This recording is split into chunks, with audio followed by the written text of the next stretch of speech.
Assalamu alaikum everyone here. My name is Revati. Brother Zakir, I'm your great fan. I'm very much enlightened by your talks and lectures on Islam and comparative religion. I have been reading Quran and I have a lot of Muslim friends. I'm from Singapore, born and brought up in India. I have some questions and please clarify. Thank you so much. My question is, can we relate the regeneration of skin for hellfire as stated in Quran chapter 4 verse 56 as reincarnation of new life for real suffering? Thank you. Sister asked a very good question. Thank you. She said that can we relate? She said that she has heard my talks and she is impressed, alhamdulillah. That's the reason she's quoting with reference, alhamdulillah. She's saying that the Quran says in Surah Nisa chapter 4 verse 56 that the skin is replaced so that you can feel the pain. Is it similar to reincarnation and a person is born again in this world? Sister, both are different.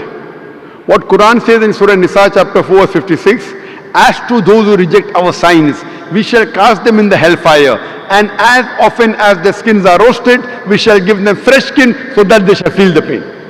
Previously science thought that only brain was responsible for feeling of pain. Today we come to know that in the skin there are pain receptors which are responsible for feeling of pain, which we did not know earlier. Quran says that God will give fresh skin so that they shall feel the pain. Scientifically it is proven. Now for example, Almighty God is just. Quran says in Surah Nisa chapter 4 40, Allah subhanahu wa ta'ala is never unjust in the least degree. That means he is very just. For example, history tells us that Hitler incinerated 6 million Jews. Today, if our law catches Hitler, what punishment can you give? Maximum you can give is kill him. That will take care of one. What about the remaining 5,999,000 people that he has killed? In the Akhirah, in next life, Almighty God says, as to those who reject our signs, we shall cast them in the hellfire. As often as the skins are roasted, we'll give them a fresh skin. If Almighty God wants to incinerate Hitler 6 million times, he can do it. 12 million times he can do it. This is an example of the punishment in the next life. This does not justify about the cycle of rebirth.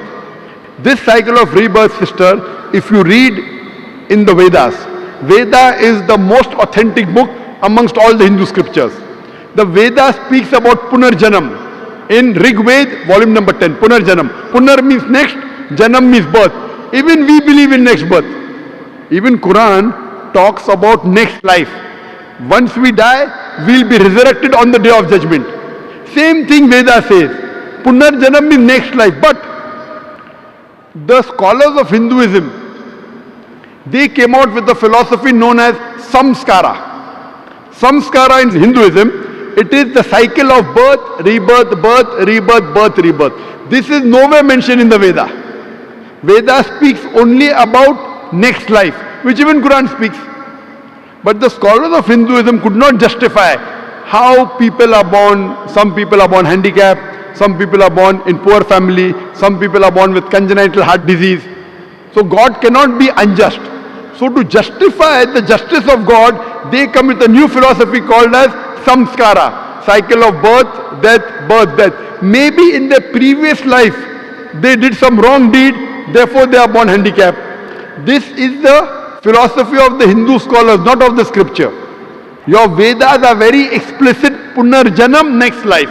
Even Quran says, you come in this world. Allah says in the Quran in Surah Mulk chapter number 67 verse number 2, Allazi khalaqal mauta wal hayata. It is Allah who has created death and life to test which of you is good indeed.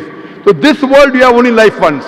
Once you die, Almighty God will resurrect you on the day of judgment. That's what the Vedas say. But the Hindu scholars, they could not explain why some children are born deaf, some dumb, some with heart disease, some in a poor family. Because they could not justify, they came with this philosophy which is not mentioned in the Vedas. Same way if you read Bhagavad Gita. Bhagavad Gita says that how does a soul change body? How does a caterpillar, when he goes to a blade, he jumps onto a new blade? Same way the soul changes into a new body. Doing once we have no problem, but doing multiple times is totally wrong. Now, I will give the explanation. What does Islam have to say that? Or you will ask me the question, okay, if the Hindu Pandits are wrong, what is the explanation in Quran? In Islam, As I mentioned, Allah says in Surah Mulk chapter 16 verse number 2, Alladhi khalaqal mawta wal hayata. It's Almighty God has created death and life to test which of his good in deeds. So this life, sister, is the test for the hereafter. Every year when you appear for the examination, the test paper keeps on changing, right or wrong?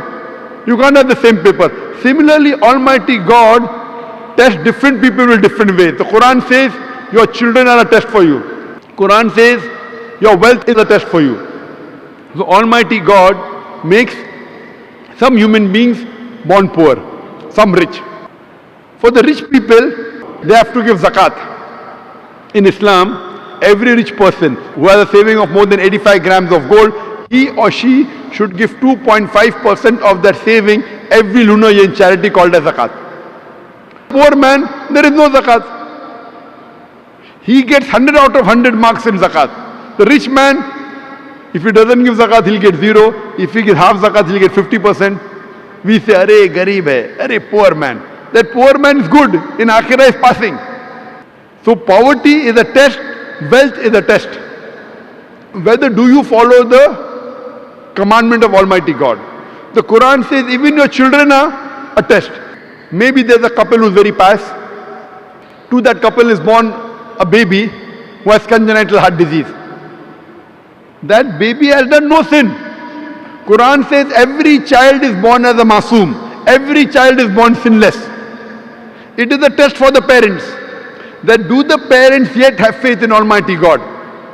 If the parent has less faith, he will start complaining, what type of God is this? I have prayed so much, yet he is giving me a child with handicap.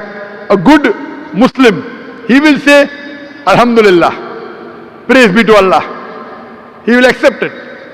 He will not complain. Maybe God wants to give that parent higher degree.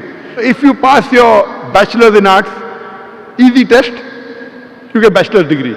But if you pass MBBS, you get doctor in front of your name. But to pass MBBS is difficult. So maybe Almighty God wants to give that parents a higher degree in Jannah. Even if they pray 5 times, now God wants to test them by giving them a child which is handicapped. To see whether the parents yet have faith in God or not. If they pass the test, they get a higher degree in Jannah. So the wealth, poverty, health, disease is a test. It is nothing to do with your previous life. That is the theory of the Pandits, not of Vedas. So Veda is the same thing what Quran is talking about. You come in this world once, then you have next life, Punarjanam. But not death, birth. This is not part of Veda. Hope that answers the question, sister. Sister, do you believe there is one God? I believe that there is one God and Prophet is a final messenger. Thank you. MashaAllah. Do you believe idol worship is wrong? No, I'm not doing idol worship for the past 9 years. And I would like to take Shahada with my children in Singapore later. Thank you so much.